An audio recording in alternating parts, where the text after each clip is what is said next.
किस्मत की धनी हूँ कि मैं डॉक्टर शहाबुद्दीन साहब की धर्म पत्नी। मैं धन्य हूँ कि जहाँ पर ऐसे बड़े बड़े लोग, ऐसे सिद्धांतवादी लोग रहते हैं, आने जाने वाले लोगों पे कभी ध्यान नहीं दिया। मेरे नसीब में ये दिन लिखा हुआ था कि सभी के स्नेह प्रेम से उनके जाने के बाद भी लगातार मुझे जिंदा रखा जाएगा। साहब को गए हुए 20 साल हो गए हम लोगों के बीच से। हिना साहब लोगों के बीच जा रही हैं और साहिब यानी मोहम्मद शहाबुद्दीन के नाम पर वोट मांग रही हैं। दर्श न्यूज़ की टीम के साथ जब हिना साहब लोगों के बीच पहुंची तो क्या कुछ हुआ आपको दिखाते हैं। नमस्कार, दर्श न्यूज़ में आपका स्वागत है। मैं हूं अनुराग। हिना साहब जो सिवान में लगातार लोगों के बीच जा रही हैं, जनसंपर्क अभियान चला रही हैं। हिना साहब मोहम्मद शहाबुद्दीन की पत्नी जो अकेले ही चुनाव मैदान में उतरी हैं, निर्दलीय हैं, और जिस तरह से उन्हें आरजेडी की तरफ से ऑफर दिया गया, चर्चा तेज थी कि आरजेडी की तरफ से उन्हें कैंडिडेट बनाया जाएगा, लेकिन हिना साहब ने साफ तौर पर इनकार कर दिया और कहा कि वो अकेले ही चुनाव मैदान में लड़ेंगी, उतरेंगी। और हिना साहब लगातार लोगों के बीच जनसंपर्क कर रही हैं।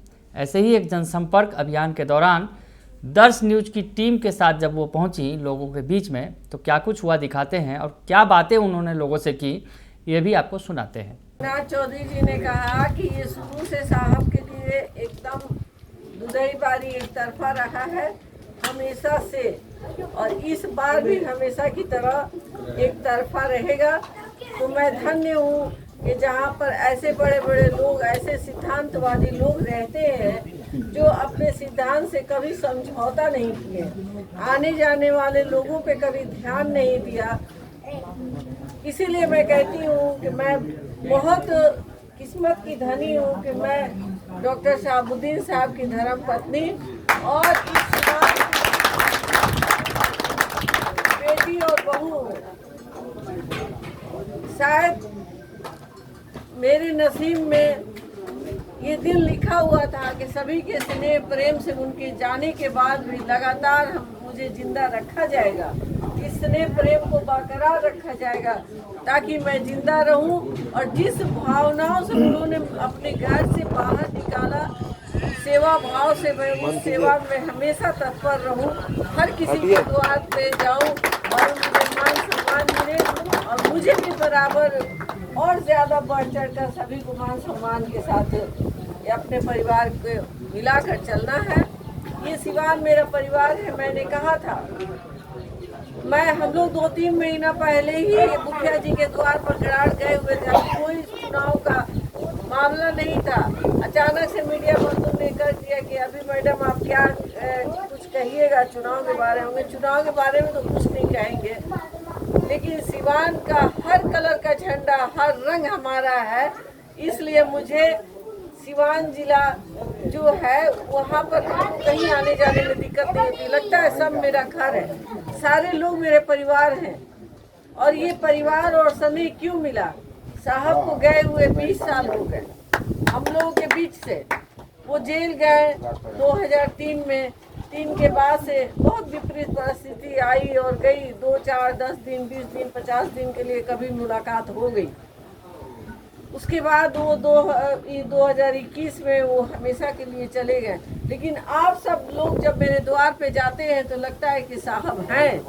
आप सबके स्नेह प्रेम में वो दिखते हैं तो मुझे बहुत एनर्जी मिलती है। मैं इसी ताकत के साथ आप लोगों के बीच में आज खड़ी हूँ और कंधे से कंधे मिलाकर हम लोग हर लड़ाई को जीतने की कोशिश करेंगे और सबके मान सम्मान की हम लोग रक्षा करने की कोशिश करेंगे। तो देखा आपने कि किस तरह से हिना साहब लोगों के बीच गई, उनसे मुलाकात की और वहाँ जो है बातें की, भावुक कर देने वाली बातें थी। और जिस तरह से उन्होंने साहब का जिक्र किया, यानी मोहम्मद शहाबुद्दीन का। मोहम्मद शहाबुद्दीन जो सिवान के अंदर एक अगर कहा जाए उनका बड़ा राजनीतिक रसूख रहा है। मोहम्मद शहाबुद्दीन सिवान के सांसद रहे कई बार, उसके पहले विधायक भी थे। लंबे वक्त तक जो है उन्होंने वहाँ का जनप्रतिनिधित्व किया। तो ऐसी स्थिति में सिवान में हिना साहब जो है लगातार साहब के नाम पर वोट मांग रही हैं। हालांकि खबरें ये भी आई कि आरजेडी के जो उम्मीदवार हैं, जिन्हें बनाया गया है आरजेडी का उम्मीदवार, अवध बिहारी चौधरी, वो भी अपने लोगों के बीच जा रहे हैं और शहाबुद्दीन के फ़ोटो का इस्तेमाल कर रहे हैं। वैसी स्थिति में हिना साहब ने इन बातों पर कमेंट करने से पूरी तरह से इनकार कर दिया। वो कुछ भी नहीं बोली इस मसले पर। उन्होंने बस इतना ही कहा कि लोग साहब के नाम का इस्तेमाल कर रहे हैं और साहब का जो नाम है वो तो सब जानते हैं, सिवान में लोग उन्हें पहचानते हैं। साहब की पत्नी हैं हिना साहब जो हैं, वो कह रही हैं, और ऐसे में उन्हें सब चेहरे से जानते हैं। कोई कुछ भी इस्तेमाल कर ले, कोई फ़र्क नहीं पड़ने वाला। उनकी बातों का अर्थ निकाला जा सकता है, क्योंकि साहब जो हैं मोहम्मद शहाबुद्दीन की पत्नी हिना साहब, वो खुद मैदान में है। तो ऐसी स्थिति में लोग उन्हें जानते हैं, पहचानते हैं, और उनका कहना यह है कि वो लगातार लोगों के बीच जा रही हैं, उन्हें लोग सम्मान दे रहे हैं। उन्हें कहीं से भी ये नहीं लग रहा है कि वो अकेले मैदान में हैं। लोग उनके साथ खड़े हैं और उन्हें अगर कहा जाए सम्मान मिल रहा है, हाथों हाथ लोग जो है ये वादा कर रहे हैं कि उन्हें वोट देंगे। तो ऐसे स्थिति में हिना साहब जो है लगातार सिवान के अंदर मजबूत चुनौती बनती चली जा रही हैं। हिना साहब जिस तरह से अकेले ही उन्होंने दमखम दिखाया है, और अकेले ही जिस तरह से अगर कहा जाए सामने उनके जेडीयू है और आरजेडी भी है, वैसी स्थिति में हिना साहब सिवान में मुकाबले को पूरी तरह से त्रिकोणीय बनाती नज़र आ रही हैं। अब आगे आगे देखिए होता है क्या। लेकिन दर्श न्यूज़ की टीम के सामने उन्होंने जो बातें कही, जिस तरह से लोगों के जिस अंदाज में उन्होंने लोगों से बातें कही, उनका वो अंदाज लोगों का दिल जीत रहा है, सिवान के लोगों का दिल जीत रहा है। बने रहिए दर्श न्यूज़ के साथ, तमाम खबरों से आपको अपडेट रखेंगे। फिलहाल के लिए इतना ही, धन्यवाद।